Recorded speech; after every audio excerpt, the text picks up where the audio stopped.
Ya betul sekali dokter dia. Jadi memang ini salah satu concern pemerintah juga ya tuberkulosis karena memang kasusnya itu cukup banyak, tambah banyak. Bahkan sekarang itu di Indonesia itu dokter Dian menjadi peringkat kedua di dunia. Oh, peringkat kedua ya dok? Peringkat kedua setelah India. Betul. Jadi, si kuman TB itu ketika dia dibatukan atau percikan dia bisa bertahan di udara tuh selama 1 sampai 2 jam. 1 sampai 2 jam ya dok.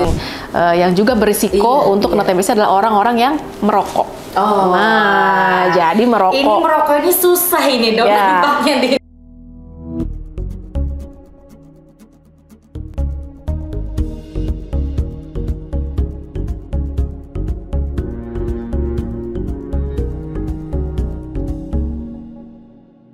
Halo pemirsa, di mana di Indonesia kita tahu nih tuberkulosis itu sangat erat kaitannya dengan penduduk di Indonesia dan itu mencapai target program nasional dari pemerintah untuk menurunkan angka tuberkulosis. Ya, bersama ini sahabat Lira kita bertemu dengan Dr. Widya, spesialis paru di Rumah Sakit Lira Medica di Karawang. Selamat siang Bu Dokter. Selamat siang Dokter Dian. Iya. Bu Dokter mungkin kita bisa tahu ya biografinya Bu Dokter. Mungkin Bu Dokter bisa kasih biografi sedikit tentang Bu Dokter. Dokter Widya ini lulusan fakultas apa seperti itu? Oke, baik. Terima kasih Dokter Dian. Halo sahabat Lira, perkenalkan nama saya Dokter Widya Anggasreni, spesialis paru. Jadi Dokter Dian saya menyelesaikan pendidikan dokter umum di Universitas Indonesia, Jakarta. Kemudian saya melanjutkan pendidikan spesialis pulmonologi dan kedokteran respirasi atau spesialis paru. Itu juga sama di Universitas Indonesia, sama di FKUI juga. Oke, baik dok.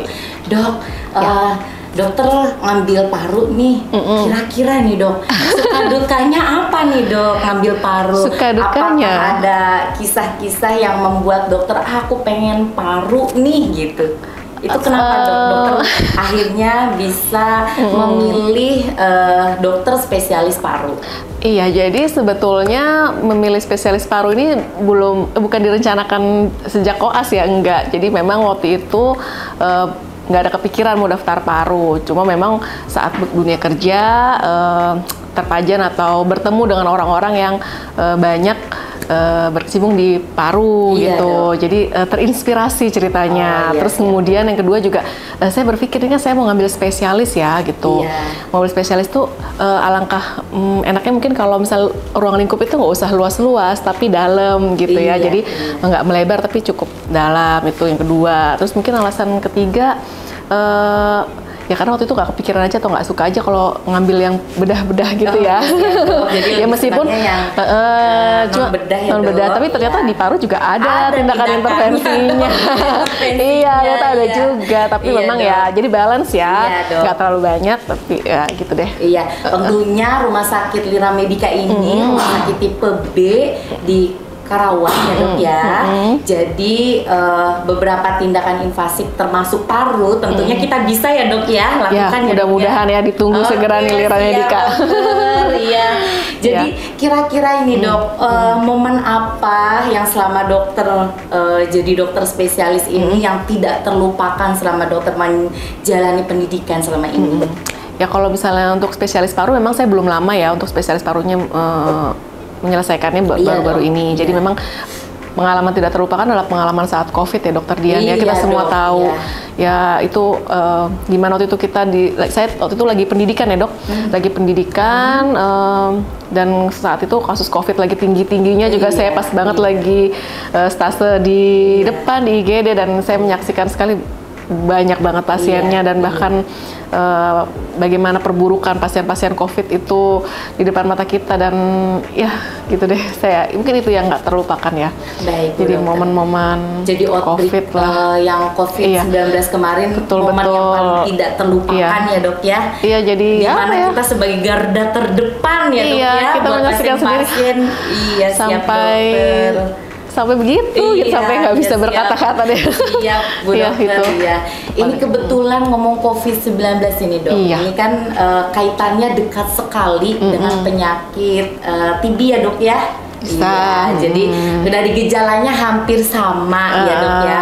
Dimana cakupan tuberkulosis ini menjadi program nasional dari Kemenkes juga dok untuk menurunkan angka kematian terutama ya dok ya dari tuberkulosis ini.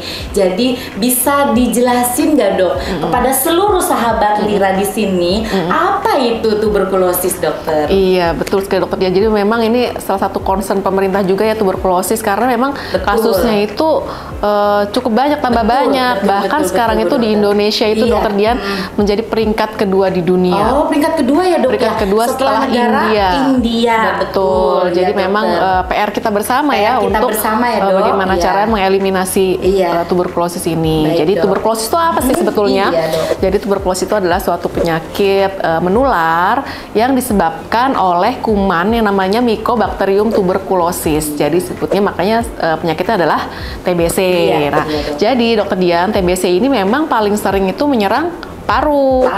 Ya, tapi TBC juga bisa menyerang ke organ-organ yang lain berarti gitu. Di luar paru ya, di luar paru juga bisa. Memang paling seringnya di paru, betul. Tapi di luar dari organ di ekstra paru juga bisa. Contohnya apa? Paling sering misalnya kelenjar getah bening, TB kelenjar. Ya, kemudian bisa juga di selaput otak. Biasanya kita sebut meningitis ya. Kemudian di tulang belakang, usus, bahkan di mata juga bisa. Jadi memang TBC ini memang paling sering di paru, tapi juga bisa menyerang ke ekstra parunya juga bisa. Iya, siap dokter. Jadi kalau berarti untuk TBC ini penularannya bagaimana dok untuk mengatasi sahabat Lira itu supaya tidak terserang dengan penyakit tuberkulosis ini dok? Ya, jadi TBC paru atau tuberkulosis paru ini memang menyerangnya lewat udara ya atau airborne melalui droplet orang yang sakit TB.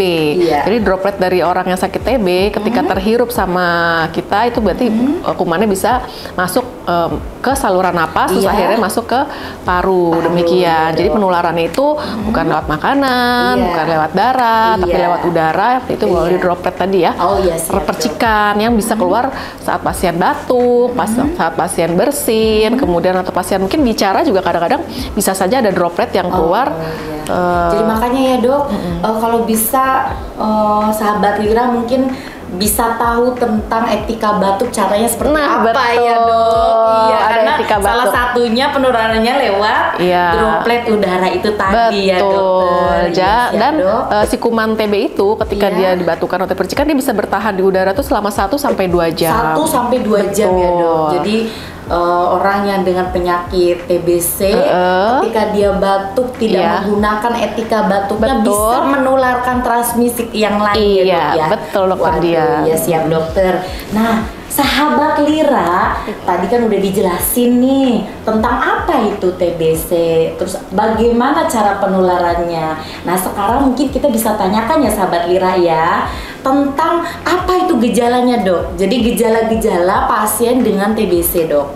Gejala-gejala pasien dengan tuberkulosis. Mungkin sahabat Lira bisa mengetahui langsung ya dengan spesialisnya langsung. Ini Dokter Widya, spesialis paru, dan itu adanya di Rumah Sakit Lira Medica di Kerawang. Ya, jadi gejala yang perlu kita waspadai atau kita curiga nih apakah kita kena TBC atau enggak. Memang paling sering gejalanya dibagi 2 ya. Ada gejala namanya gejala respirasi sama gejala sistemik atau gejala umumnya ya. Kemudian untuk gejala respirasi paling sering adalah batuk lama. Batuk kronik kita bilangnya ya. Batuk lebih dari 2 minggu. Nah, batuknya ini bisa berdahak.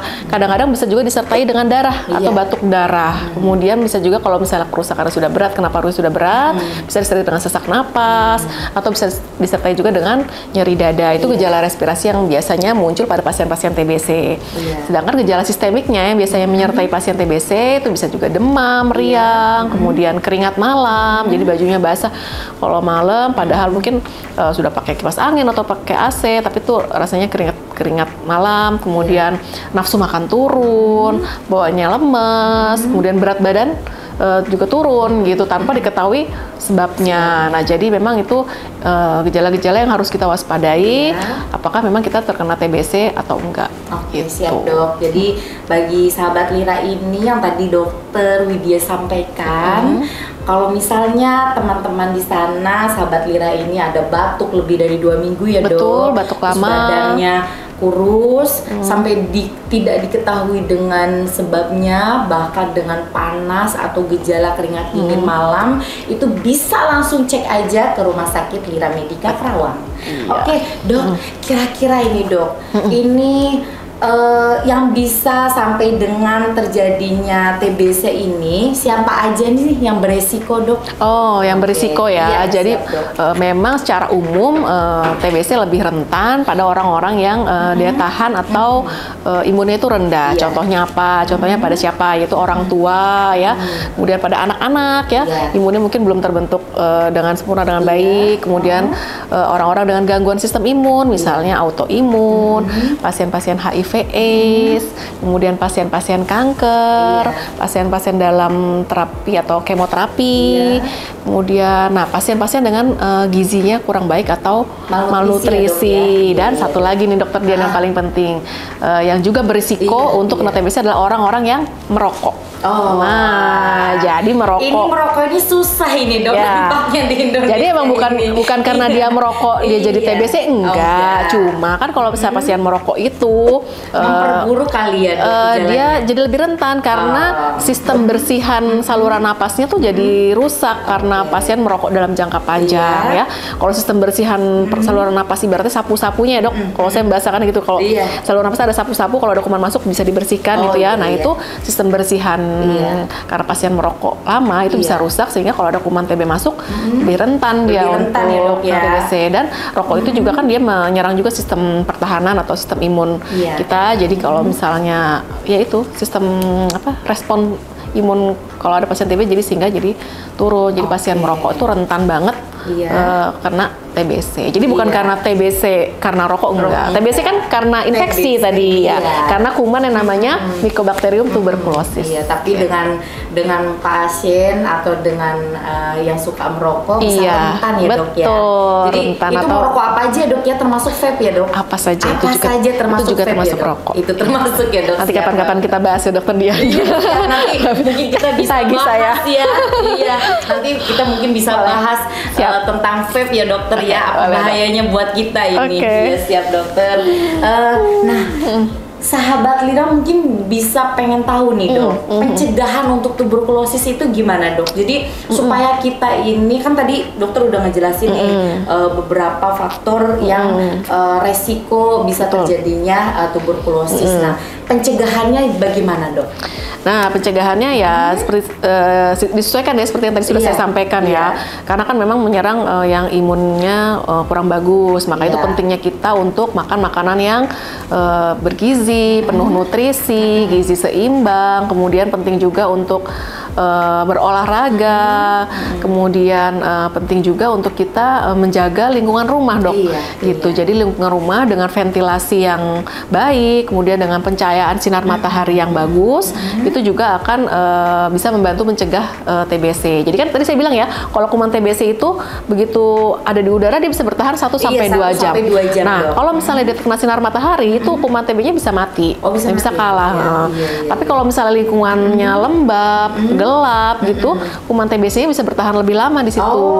Itu makanya kita penting juga untuk menjaga ventilasi dan pencahayaan di rumah. Betul sekali. Makanya itu juga faktor risiko ya dok, kalau mungkin pasien yang tinggal di lingkungan padat, seperti itu kan faktor risiko juga gitu. Terus kemudian ya nggak lupa nih dokter Dian ya, kalau kita ada di kerumunan atau di tempat ramai, tidak ada salah kita menggunakan masker, betul ya. Karena mungkin kalau kita karena udah COVID ya jadi terbiasa ya pakai masker, ternyata manfaatnya juga ada, tidak hanya untuk COVID tapi untuk TBC juga gitu. Terus apalagi tadi dokter Dian sudah bilang mungkin etika batuk. Buat orang yang sakit ya, baiknya selain pakai masker, yang sakit pakai masker atau menjalankan etika batuk. Mungkin masih ingat nggak sahabat Lira gimana etika batuk? Mungkin bisa dijelasin nih dok sama dokter dok. Ya, jadi batuk, ketika iya, batuk tuh selain pakai masker, bisa juga saat batuk. Kemudian saat batuk itu kita menutup mulut dengan sapu tangan boleh, dengan tisu boleh, ya betul. Atau dengan lengan dalam, lengan dalam, ya betul ya. Kemudian bisa apalagi dok? Selain itu jangan lupa untuk tidak meludah sembarangan. Tidak meludah di sembarang tempat ya dok. Dan terakhir cuci tangan dengan air mengalir. Dengan air mengalir. Oke, siap dokter. Ya, berarti dari penjelasan ini sahabat Lira sudah diketahui ya dok ya. Jadi kuman tuberkulosis Mycobacterium itu suka sekali dengan lembab. Ya. Nah, berarti sahabat Lira di rumah ketika pagi sudah terbit matahari, jangan lupa untuk ventilasinya dibuka ya dok ya, di rumah ya. Dibuka gordennya, jendela-jendela dibuka supaya tidak berkembang biak gitu ya dok ya. Kalau misalnya ada Mycobacterium tuberculosis. Nah, ngomong-ngomong dok, ini kan ngomong tentang tadi kelembaban di rumah nih dok. Nah, kalau misalnya dok, ada pasien ya dok, dengan dia punya penyakit TBC dok, otomatis dia itu misalnya satu keluarga punya ayah, punya ibu, punya anak, itu bagaimana dok solusinya? Kirakan tadi dokter dari awal udah ngejelasin kalau penularannya bisa lewat droplet ya dok ya, atau dengan percikan itu tadi. Nah, gimana biar satu rumah ini tidak kena nih dok? Iya dok, terutama anak-anak nih dok. Aduh ngeri juga ya kalau misalnya anak-anak kena gitu dokter. Iya dok, gimana dok? Nah, saya lupa nih, jadi pengobatan TBC itu tidak hanya berhenti di pasien yang sakit TBC saja. Penting sekali juga buat kita untuk melakukan screening kepada kontak ya. Kontak erat ya, kontak erat yang sering berkontak sama kita, atau kontak serumah gitu. Karena apalagi kalau ada anak-anak, ada orang tua, itu kan rentan untuk terinfeksi juga ya. Nah, itu segeralah datang ke fasilitas kesehatan terdekat untuk dilakukan screening atau penilaian apakah kontak-kontak erat ini atau kontak serumah ini memerlukan terapi pencegahan tuberkulosis gitu. Jadi ada namanya TPT, terapi pencegahan tuberkulosis. Ini salah satu program pemerintah juga dokter Dian, yang ditujukan untuk memberantas ini TB, memutuskan tali mata rantai penularan ini, betul. Gitu. Jadi pasien-pasien yang perlu diterapi pencegahan ini adalah orang-orang yang sudah terinfeksi TBC, namun kuman TBC itu tidak bisa dikeluarkan dengan sempurna. Jadi kumannya tetap ada di badan, hidup, tapi dia tidur. Jadi dia nggak sakit, nggak menimbulkan gejala. Kan kadang-kadang, aduh saya nggak mau lah periksa, kan saya nggak sakit, nggak ada gejalanya. Nah, tapi kalau misalnya ada kuman yang tidur itu, nah itu juga berisiko untuk bangkit, nanti jadi sakit TBC. Jadi makanya penting untuk diberikan terapi pencegahan tuberkulosis. Nah, segera datang ke fasilitas kesehatan dekat untuk dilakukan screening, terutama untuk pasien-pasien dengan kontak erat atau kontak serumah. Oke dok, jadi TBC ini bisa diobati ya dok ya, tentunya dok? Sangat bisa ya. Sangat bisa. TBC jangan takut sangat bisa diobati. Kalau misalnya ada sakit yang mengenai gejala TBC yang tadi udah dijelasin sama dokter Widya, berarti bisa dan sangat bisa untuk diobati. Sangat bisa sembuh selama yang pasiennya segera diobati, selama pasiennya menjalankan pengobatan dengan teratur, dengan tepat, bisa disembuhkan. TBC bisa sembuh. Nah, TBC bisa sembuh, Mbak. Oke. Aku mau nanya, kalau misalnya TBC itu minum obatnya katanya nggak boleh sampai putus gitu ya dok? Iya. Nah, itu gimana dok? Nah, ini ada pertanyaan dari Bapak nih. Jadi obat-obat TBC itu kalau misalnya udah diminum, jangan sampai terputus. Itu bagaimana dok? Itu mitos apa fakta gitu ya Pak ya? Iya, betul. Takutnya itu mitos atau fakta nih dok? Mungkin bisa dijelasin sama dokter ya. Jadi memang pengobatan TBC itu bukan pengobatannya sebentar ya sahabat Lira. Jadi pengobatannya nggak hanya 1-2 minggu, tapi minimal adalah 6 bulan. 6 bulan. Waduh, 6 bulan obatnya diminum setiap hari ya. Memang harus diminum setiap hari sampai selesai, sampai program pengobatannya selesai. Itu untuk apa? Untuk mencapai efektivitasnya juga untuk mencegah kekebalan terhadap obat gitu ya. Itu yang repot. Jadi memang harus diminum setiap hari, kalau bisa di jam yang sama biar tidak terlupa. Jadi setiap pagi minum rutin dan sesuai yang diprogramkan oleh dokternya. Jadi minimal adalah 6 bulan. 6 bulan ya dok ya? Betul. Jadi memang harus terus-menerus ya itu karena untuk efektivitasnya agar lebih baik dan tidak terjadi kebal obat. Iya siap dok. Jadi nanti setelah 6 bulan gimana dok? Ada apa namanya? Ada yang perlu diperiksakan kembali nggak dok? Iya. Jadi terus yang berikutnya, kalau misalnya udah terscreening diet TBC nih dok, pemeriksaan apa aja yang perlu dilaksanakan misalnya cek dahak atau foto rongsen atau bagaimana dok? Betul banget dokter Dia.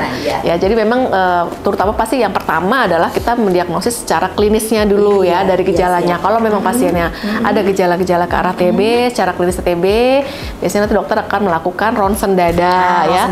Ronsen dada, kemudian apakah memang ada gambaran TB-nya atau tidak. Kemudian yang kedua, secara bakteriologis atau kita mencari kumannya juga nanti dokternya akan melakukan pemeriksaan cek dahak. Cek dahak ya betul, dok. untuk melihat apakah kumannya ada atau tidak gitu. Meskipun kumannya negatif, tapi dokter juga bisa mendiagnosis TBC ini secara klinis.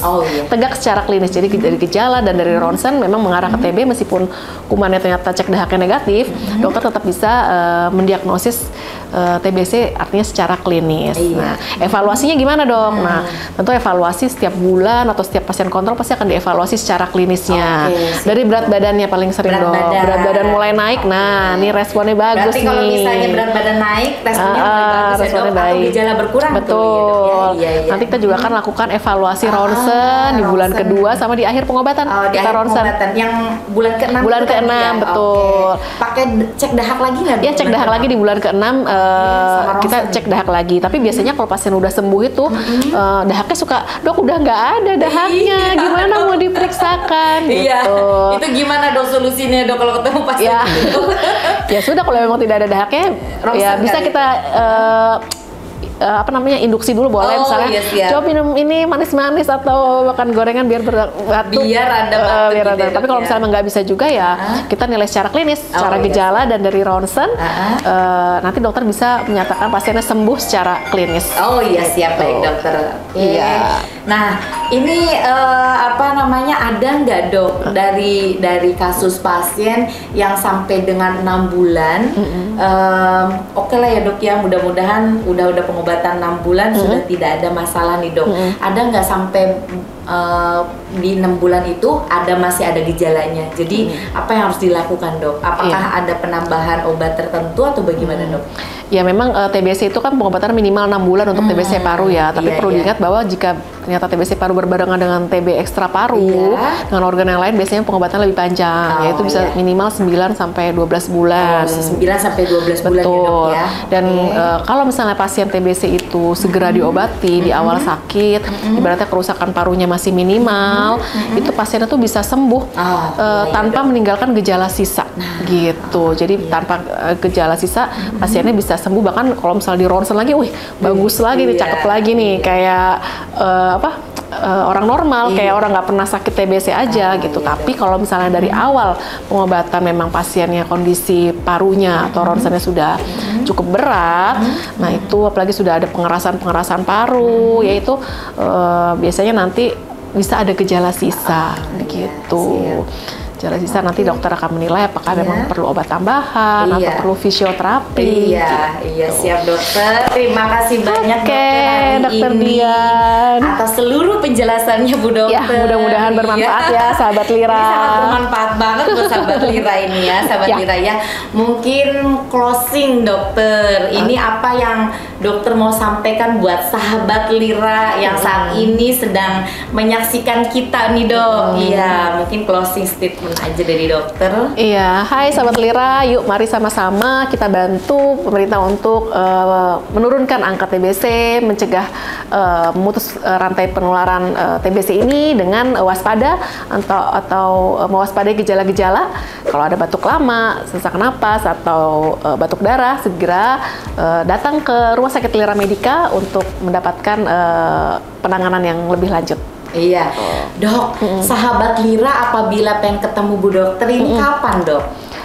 Saya di Lira Medica praktek dari hari Senin sampai Sabtu, Dok. Senin sampai Sabtu ya, Dok, ya. Oke, Dok. Di pagi sekitar jam 7.30 sampai dengan jam 12.30. Ya, jadi kita bisa ketemunya di Senin sampai Sabtu ya, Dok. Boleh. Ya. Iya, Betul. oke. Ini BPJS juga bisa ya, Dok ya? Bisa dong. Bisa. Oke. Ya, terima kasih banyak Bu Dokter. Oke, sama-sama. Ya. Semoga bermanfaat. Sangat bermanfaat dong Oke. buat kita semua. Mohon maaf kalau ada kurang-kurangnya, Dokter Nanti Dian. kita kelanjutannya nanti mungkin bisa kapan-kapan kita Oke, bertemu kembali dengan tema yang lainnya Bu Dokter ya. Oke, Tadi ada PR Vape ya, Dok. Tadi kesebut ya, aduh. Ya udah. Oke. Jadi kayak itu sangat Mudah-mudahan. bermanfaat banget, Dok, tentang vape ini, Dok. Iya, boleh. Terima kasih pemirsa sahabat Lira semuanya di rumah. Kita bertemu lagi di lain kesempatan di podcast kita selanjutnya. Assalamualaikum warahmatullahi wabarakatuh. Dadah.